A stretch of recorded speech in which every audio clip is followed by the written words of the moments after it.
Welcome back to AM Prime here on WESN Content Capital. I'm very pleased to welcome my first guest for this morning's conversations. He's the chairman of the Tobago Business Chamber, attorney at law, Mr. Martin George. Good morning, sir. Yeah, hi. Good morning to you and good morning to all your viewers. Well, thank you very much for joining me, sir. I'll start the conversation with the events that happened last week with the licensing officers in Tobago. The Tobago Business Chamber actually released a statement calling out what it has labeled oppressive actions by licensing officers, even questioning what is the real objective there. Could you expand on that? Exactly what is oppressive actions of licensing officers carrying out what some may argue as their duties and responsibilities? Right. Okay. So the thing is, what we are concerned about is the manner in which the exercises were conducted in Tobago over that period. Of all countries within the Latin American Caribbean region, that it appeared to have been done without due regard to the provisions of the THA Act. And I make specific reference to the THA Act by Section 25, which sets out that there are certain responsibilities and areas of governance in the fifth schedule which are under the purview of the THA. Two of those areas are specifically designated as, number one, licensing, and number two, highways and roads. So it would seem to me pellucid that in carrying out such an exercise, the licensing division and the Ministry of Transport ought to at least seek to work with or coordinate with the THA and ensure that the way it is done is not in a manner that is so disruptive to the lives of persons who are, trying to, go about their daily business, that it ends up creating the massive outcry, the public outcry that you saw. We fully understand, we respect, we, are in accordance with the authority of the licensing officers to do their jobs. There's no issue with that.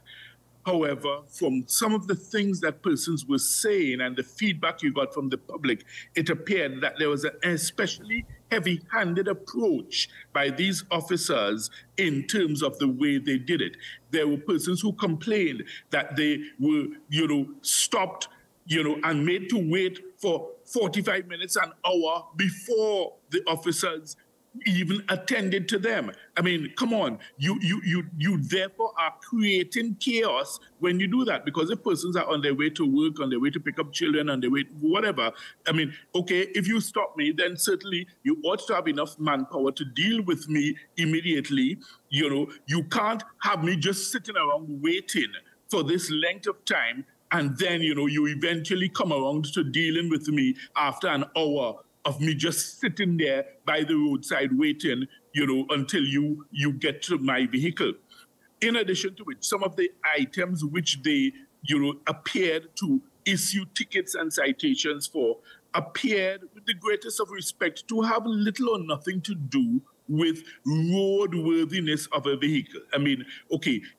Someone complained that they got a ticket for a torn seat. Part of the fabric of the seat was torn, and they got a license, they got a ticket for that. Seriously, that certainly has little or nothing to do with the roadworthiness of a vehicle.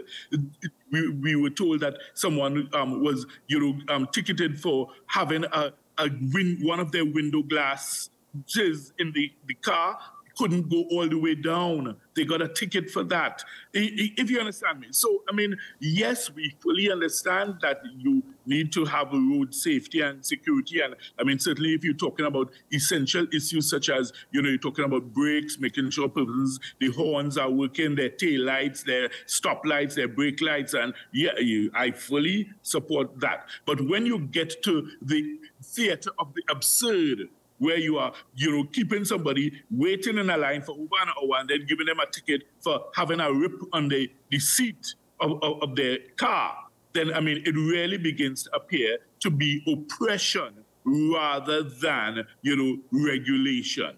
Well, Mr. George, oppression is quite a strong word, and though we can have a conversation about the efficiency of systems, and I think you and I might actually agree a lot if we have that conversation on the inefficiencies here in Trinidad and Tobago.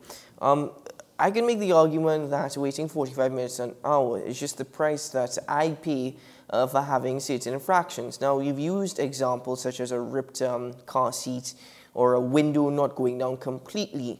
But given that there's so many cars out there that are not in roadworthy condition, that do not even have inspection stickers, can't we make the argument that this is the price I pay for not doing my part in terms of road safety? Sorry, just 64 boys. This is the price. I had to wait 45 minutes. I'm now putting myself in the shoes of somebody who would have received a ticket. 45 minutes sets an hour to receive a ticket. I am complaining, yet I am not up to par in terms of ensuring that my responsibilities and owning a vehicle is actually up to par. So isn't that just the price that I'm paying for actually not doing my part?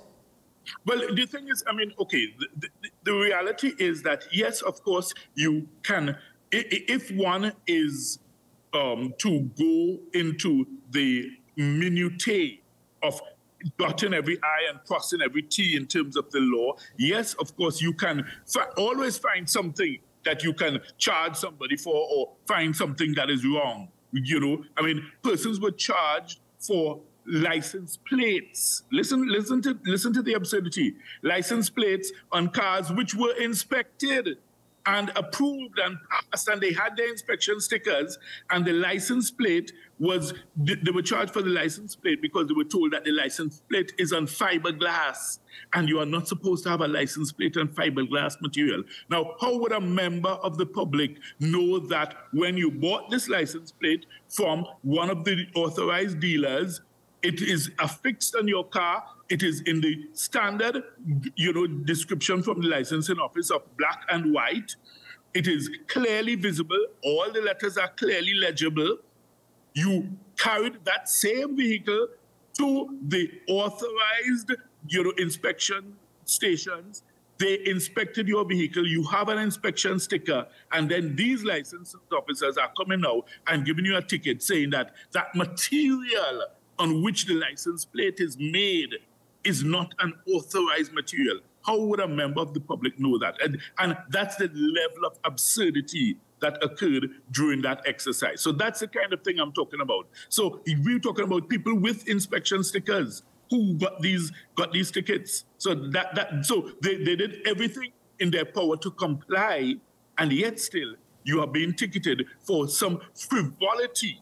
And that's what I call it. Because if it is that the license plate is clearly visible, it's in black and white as recommended by the regulations, and it's been issued by an authorized license plate manufacturer, it's been inspected and approved. Nobody told you anything about the license plate when you got your inspection sticker. Your inspection sticker is up to date. How is the ordinary citizen at fault in a scenario such as that? Mm-hmm. Now, Mr. George, for the sake of argument, we're assuming that those number plates were actually from an authorized dealer, and we're assuming that such license stickers were not purchased. We're just making those assumptions for the sake of argument. No. In such a circumstance, I'm talking about circumstances where the officers actually approved. They looked at the inspection stickers, and they had no challenge or difficulty with it. So there's no question of it being, not authentic. Now, the Commissioner of Transport, Mr. Clive Clark, he's made a statement. He says that there's no bias when transport officers are carrying out their duties and responsibilities. The Minister of Works and Transport even expressed his surprise at the response given. All these issues that you've just raised, has there been any further conversation with the Chief Secretary and the Transport Commission and perhaps the Tobago Business Chamber, given the concerns over authorized inspection stickers and authorized number plates? Has those issues been raised? Right, and the conversation also needs to expand to the question of the number of authorized inspection stations in Tobago, because from what we understand, there are only 2 So that certainly does not seem to be sufficient to service the population. Some people have had to resort to taking their vehicles to Trinidad, to an inspection station, and coming back up.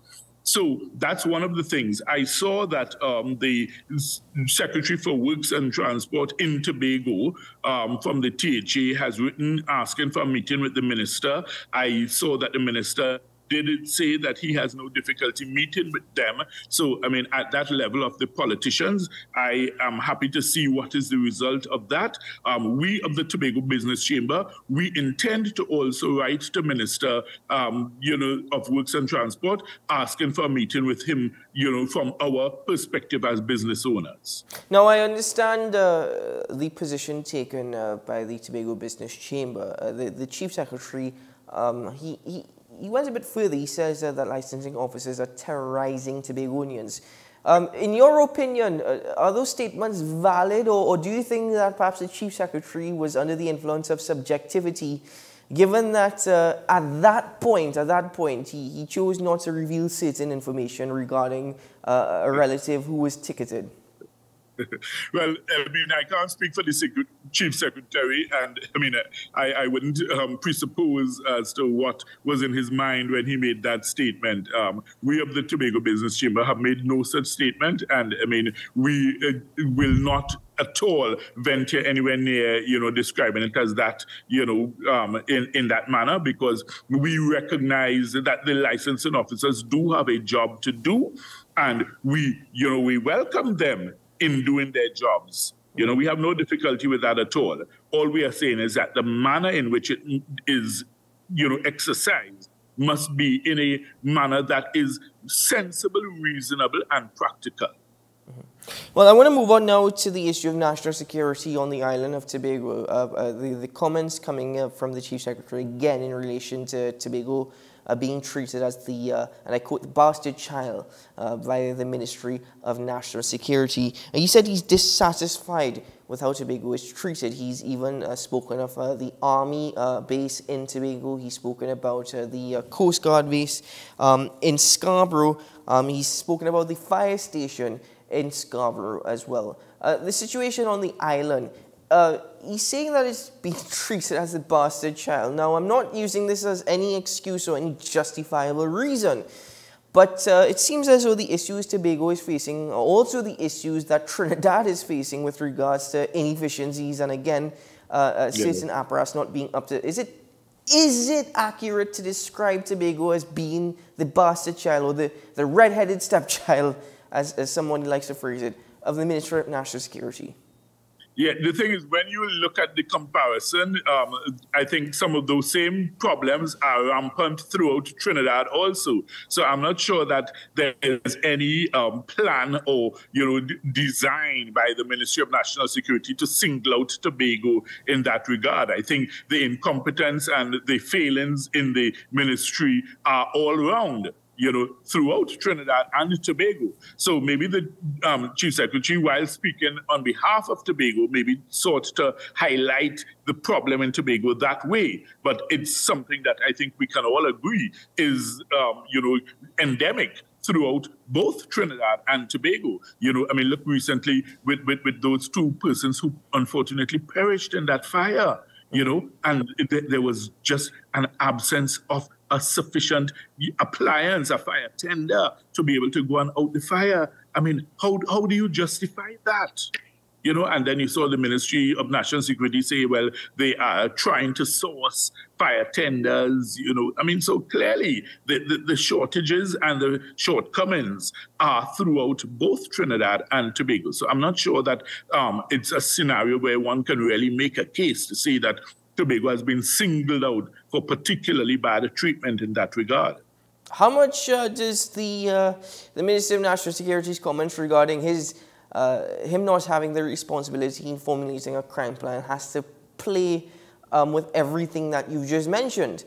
He's made the argument it's not his duty and his responsibility. Because of that approach and that mindset, do you think that the national security apparatus, currently in the condition that it's in, because of that mindset and that thinking? I'm not quite sure because, I mean, to be fair, I mean, I think the failings in the ministry and the failings in the, provision of adequate outfitting and, resourcing of the, police stations, the fire stations, the army bases, etc. They predated Mr. Hines' ascension to the office of Minister in National Security. So I'm not sure it's fair to lay the blame entirely at his feet. The question would be, more importantly, what has he done since he has, attained that office, because he's been there for quite some years? What has he done to turn the tide and reverse this trend of under-resourcing of these, areas of his ministry, when every year national security tends to get the largest slice of the budget allocation? So I think some level of accountability needs to be given in that regard as to where is that money going.